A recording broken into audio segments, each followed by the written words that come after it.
قارون کون تھا؟ کیسے اسے اس کے خزانے سمیت زمین میں دھنسا دیا گیا؟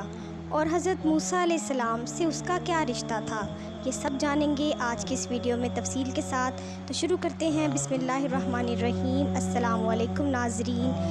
مفسرین فرماتے ہیں کہ قارون حضرت موسیٰ کے چچا یزہر کا بیٹا تھا۔ انتہائی خوبصورت اور حسین شکل آدمی تھا، اسی لیے اسے منور کہتے تھے۔ بنی اسرائیل میں توریت کا سب سے بہترین قاری تھا۔ ناداری کے زمانے میں نہایت عاجزی کرنے والا اور با اخلاق تھا۔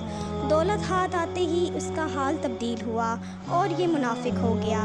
کہا گیا ہے کہ فرعون نے اسے بنی اسرائیل پر حاکم بنا دیا تھا۔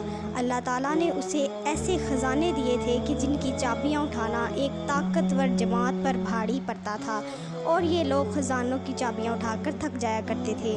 قرآن پاک کی سورۃ القصص آیت 76 میں ارشاد باری تعالیٰ ہے، ترجمہ: بے شک قارون موسیٰ کی قوم سے تھا، پھر اس نے ان پر زیادتی کی اور ہم نے اس کو اتنے خزانے دیے جن کی کنجیاں ایک زور آور جماعت پر بھاری تھیں۔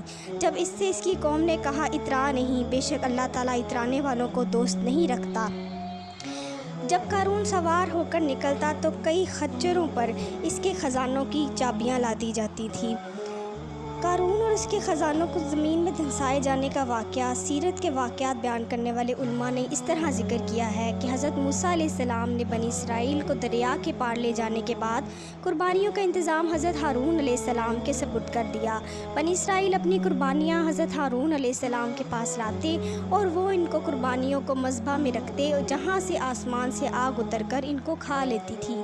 قارون کو حضرت ہارون علیہ السلام کے اس منصب پر حسد ہوا اور اس نے حضرت موسیٰ علیہ السلام سے کہا، رسالت تو آپ کی ہوئی اور قربانی کی سرداری حضرت ہارون علیہ السلام کی، میں کچھ بھی نہ رہا، حالانکہ میں توریت کا بہترین قاری ہوں، میں اس پر صبر نہیں کر سکتا۔ حضرت موسیٰ علیہ السلام نے فرمایا، یہ منصب ہارون علیہ السلام کو میں نے خود سے نہیں دیا بلکہ اللہ تعالیٰ کے حکم سے دیا ہے۔ قارون نے کہا، خدا کی قسم میں آپ کی تصدیق نہ کروں گا جب تک آپ مجھے اس بات کا ثبوت نہ دکھا دیں۔ اس کی بات سن کر حضرت موسیٰ علیہ السلام نے بنی اسرائیل کے سرداروں کو جمع کیا اور ان سے فرمایا، اپنی لاٹھیاں لے آؤ۔ وہ لاٹھیاں لے آئے تو حضرت موسیٰ علیہ السلام نے ان سب کو اپنے خیمے میں جمع کیا اور رات بھر بنی اسرائیل ان لاٹھیوں پر پہرا دیتے رہے۔ صبح کو حضرت موسیٰ علیہ السلام حضرت ہارون علیہ السلام کا عصا سرسبز و شاداب ہو گیا اور اس میں پتے نکل آئے۔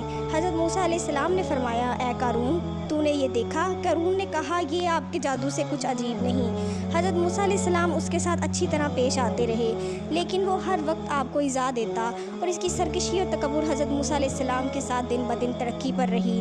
ایک مرتبہ قارون نے ایک مکان بنایا جس کا دروازہ سونے کا تھا اور اس کی دیواروں پر سونے کے تختے نصب کیے۔ بنی اسرائیل صبح شام اس کے پاس آتے، کھانے کھاتے، باتیں بناتے اور اسے ہنسایا کرتے تھے۔ جب زکوٰۃ کا حکم نازل ہوا تو قارون حضرت موسیٰ علیہ السلام کے پاس آیا اور اس سے کہا، اس نے آپ کے ساتھ طے کیا کہ درہم و دینار اور مویشی وغیرہ میں سے 1000واں حصہ زکوٰۃ دے گا، لیکن پھر جب گھر جا کر اس نے حساب کیا تو اس کے مال میں سے اتنا بھی بہت کثیر ہوتا تھا۔ یہ دیکھ کر اس کے نفس نے اتنی بھی ہمت نہ کی اور اس نے بنی اسرائیل کی ایک جماعت کو جمع کر کے کہا کہ تم لوگوں نے حضرت موسیٰ علیہ السلام کی ہر بات میں اطاعت کی ہے، اب وہ تمہارے مال لینا چاہتے ہیں تو تم اس کے بارے میں کیا کہتے ہو؟ انہوں نے کہا، آپ ہمارے بڑے ہیں، آپ جو حکم چاہیں دے دیجئے۔ قارون نے کہا، فلانی بد چلن عورت کے پاس جاؤ اور اس سے ایک معاوضہ مقرر کرو کہ وہ حضرت موسیٰ علیہ السلام پر تہمت لگائے، ایسا ہوا تو بنی اسرائیل حضرت موسیٰ علیہ السلام کو چھوڑ دیں گے۔ چنانچہ قارون نے اس عورت کو 1000 دینار، 1000 درہم اور بہت سے وعدے کر کے یہ تہمت لگانے پر تیار کر دیا کہ وہ دوسرے دن بنی اسرائیل کو جمع کر کے حضرت موسیٰ علیہ السلام کے پاس آیا اور کہنے لگا، بنی اسرائیل آپ کا انتظار کر رہی ہیں کہ آپ انہیں واعظ اور نصیحت فرمائیں۔ حضرت موسیٰ علیہ السلام تشریف لائے اور بنی اسرائیل میں کھڑے ہو کر آپ نے فرمایا، اے بنی اسرائیل، جو چوری کرے گا اس کے ہاتھ کاٹے جائیں گے، جو بہتان لگائے گا اسے 80 کوڑے لگائے جائیں گے، اور جو زنا کرے گا اور اس کی بیوی نہیں ہے تو اسے 100 کوڑے مارے جائیں گے، اور اگر بیوی ہے تو اس کو سنسار کیا جائے گا یہاں تک کہ وہ مر جائے۔ یہ سن کر قارون کہنے لگا، یہ حکم سب کے لیے ہے، خواہ وہ آپ ہی ہو۔ حضرت موسیٰ علیہ السلام نے فرمایا، خواہ وہ میں ہی کیوں نہ ہوں۔ قارون نے کہا، بنی اسرائیل کا خیال ہے کہ آپ نے فلاں بدکار عورت کے ساتھ بدکاری کی ہے۔ حضرت موسیٰ علیہ السلام نے فرمایا، اسے بلاؤ۔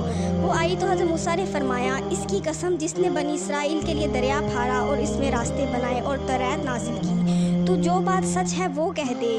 وہ عورت ڈر گئی اور اللہ تعالیٰ کے رسول پر بہتان لگا کر انہیں ایذا دینے کی جرت اسے نہ ہوئی، اور اس نے اپنے دل میں کہا کہ اس سے توبہ کرنا بہتر ہے، اور حضرت موسیٰ علیہ السلام سے عرض کیا کہ جو کچھ قارون کہلانا چاہتا ہے اللہ تعالیٰ کی قسم یہ جھوٹ ہے، اور اس نے آپ پر تہمت لگانے کی عوض میں میرے لیے کثیر مال مقرر کیا ہے۔ حضرت موسیٰ علیہ السلام اپنے رب کے حضور روتے ہوئے سجدے میں چلے گئے اور عرض کرنے لگے، یا رب عز و جل، اگر میں تیرا رسول ہوں تو میری وجہ سے قارون پر غضب نازل فرما۔ اللہ تعالیٰ نے آپ کو وحی فرمائی کہ میں نے زمین کو آپ کی فرما برداری کرنے کا حکم دیا ہے، آپ اسے جو چاہے حکم دیں۔ حضرت موسیٰ علیہ السلام نے بنی اسرائیل سے فرمایا، اے بنی اسرائیل، اللہ تعالیٰ نے مجھے قارون کے طرف بھی رسول بنا کر اسی طرح بھیجا ہے جیسے فرعون کی طرف بھیجا تھا، لہٰذا جو قارون کا ساتھی ہو وہ اس کے ساتھ اس کی جگہ ٹھہرا رہے، اور جو میرا ساتھی ہو وہ اس سے جدا ہو جائے۔ یہ سن کر سب لوگ قارون سے جدا ہو گئے اور دو شخصوں کے علاوہ کوئی قارون کے ساتھ نہ رہا۔ پھر حضرت موسیٰ علیہ السلام نے زمین کو حکم دیا کہ انہیں پکڑ لے، تو وہ لوگ گھٹنوں تک دھنس گئے۔ پھر آپ نے یہی فرمایا تو وہ کمر تک دھنس گئے۔ آپ یہی فرماتے رہے حتیٰ کہ وہ لوگ گردنوں تک دھنس گئے۔ اب وہ بہت منتیں کرتے تھے اور قارون آپ کو اللہ تعالیٰ کی قسمیں اور رشتہ داری کے واسطے دیتا تھا، مگر آپ علیہ السلام نے اس کی طرف توجہ نہ فرمائی، یہاں تک کہ وہ لوگ بالکل دھنس گئے اور زمین برابر ہو گئی۔ حضرت قتادہ رضی اللہ تعالیٰ عنہ فرماتے ہیں کہ وہ لوگ قیامت تک دھنستے ہی چلے جائیں گے۔ بنی اسرائیل نے قارون اور اس کے ساتھیوں کا حشر دیکھ کر کہا، حضرت موسیٰ علیہ السلام نے قارون کے مکان، اس کے خزانے اور اموال حاصل کرنے کی وجہ سے اس کے لیے بد دعا کی ہے۔ یہ سن کر آپ نے اللہ تعالیٰ سے دعا کی تو اس کا مکان، اس کے خزانے اور اموال سب زمین میں دھنس گئے۔ ویڈیو اچھی لگی ہو تو ویڈیو کو لائک، کمنٹ اور شیئر کر دیجیے، اور چینل کو سبسکرائب کر دیجیے۔ شکریہ، جزاک اللہ، اللہ حافظ۔